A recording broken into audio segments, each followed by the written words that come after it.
there are nearly 50,000 students on foreign visas missing north of the border. I have a theory on where they may have disappeared to, and you're probably not going to like it. Indian smugglers have been running the same operation right under our nose, or should I say, right over our heads. We researched these networks for weeks, Instagram posts and TikToks. It's a copy and paste system from how cartels brought millions of people and billions worth of drugs in from the south. It's as simple as messaging the number from social media and arranging transport to the border. Most of the accounts advertise out of Montreal, which is located about an hour north of New York State and Quebec, a French province in Canada.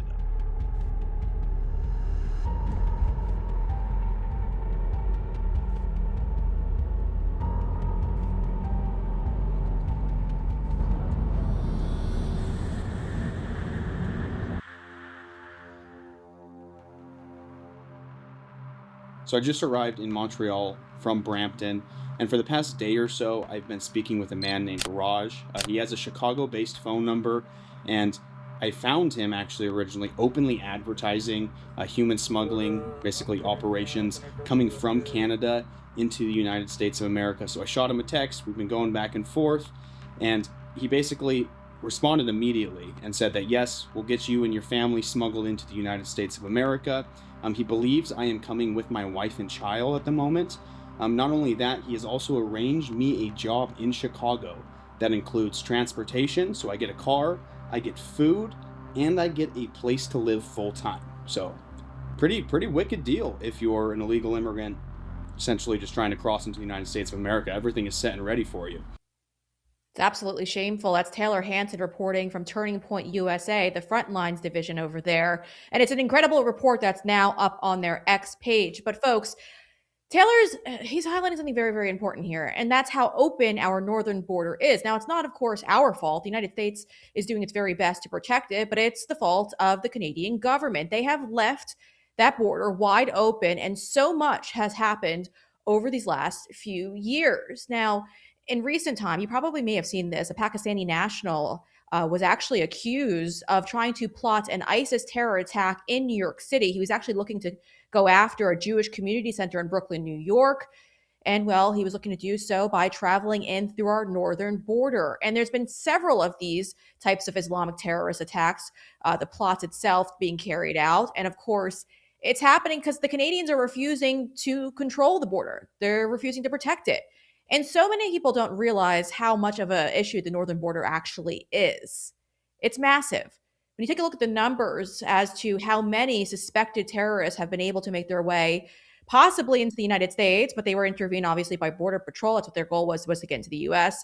The terrorist screening data set that was released by Border Patrol, when you look at these numbers, it's actually quite jaw-dropping. They're, of course, in the Biden years, were very, very high, around 313 in 2022. That's fiscal year. Fiscal year 2023, 484.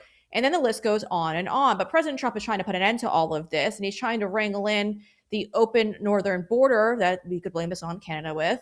So it's not an easy battle. It really isn't an easy battle. President Trump is doing his very best to put all the cards that he has in his deck at play here. Joining me to discuss is Tricia McLaughlin. She's a former DHS Assistant Secretary of Public Affairs.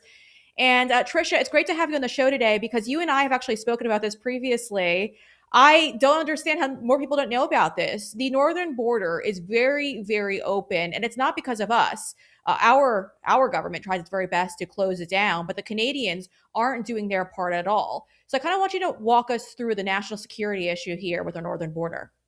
Well, thank you for having me and thank you for covering this because I think it is such a disservice to the American people that the media has largely ignored the perils at our northern border. And you're exactly right. That largely lies at the feet of Canada, who, particularly in their tribal lands, the tribal areas that go unpoliced by Canadian law enforcement, these are black holes for human smuggling, human trafficking, for fentanyl, for illicit drugs coming over the border, counterfeit cigarettes, really dangerous to the American people. And as you mentioned before as well, these are known cesspools for terrorists trying to come over to the United States, very well known to Chinese state actors, to terrorists themselves, and to the cartels. They take advantage of these tribal lands that are black holes for law enforcement, and that's how they come over to the United States of America. And President Trump, rightly, him and his administration recognize the danger that Canada turning a blind eye to their own borders for the United States. And so they're using the USMCA, the trilateral trade negotiations between Canada, the United States, and Mexico. President Trump recognizes the economic might of the United States of America is great leverage. Our trading markets are great leverage. And so he's saying until you actually are a good neighbor, until you look out for your own border and hold these cartels and other organized crime groups accountable, you don't have access to our markets anymore. Yeah, that's a big one. That's a big one. And President Trump actually is very aggressive on the issue, and rightfully so. Now, obviously, it's great to have good neighbors and to have a trade deal in effect. So this is important for us, I think, too. But he's mainly saying this is a negotiation chip here, that you guys need us more than we need you. And I think that's really important here in that element. So how does the president play this card to kind of force Canada to control and to secure the northern border? Well, it's that market access. I mean, whether it be alcohol or hockey sticks, that's a huge market that the Canadians won't have as much access to without those tariffs. And so I'm optimistic not just about these negotiations, but the larger trade negotiations, and really using that market access, our economic might as a cudgel to make sure we have the national security for the American people. It is unbelievable that for the last few years, almost 400 known or suspected terrorists have tried to enter this country through the northern border. And yet, where are our neighbors, neighbors in the north, completely turning a blind eye, criticizing our domestic immigration policy at every single turn? And President Trump has finally said enough's enough. And it doesn't look like they have a seat currently at the table for those USMCA negotiations. Right now, it's just bilateral between us and Mexico. Yeah, and Trish, I want to go over how do we secure this as well on our front. Like, how do we cover for what the Canadians have done to us? I've heard rumors, and I have not actually traveled up there, so I'm not very familiar with it. But it's up to a lot of the local sheriffs in these Yes. counties to try to provide that level of security. Is there any background on that they might know as to how these local sheriffs are doing just that and protecting the border?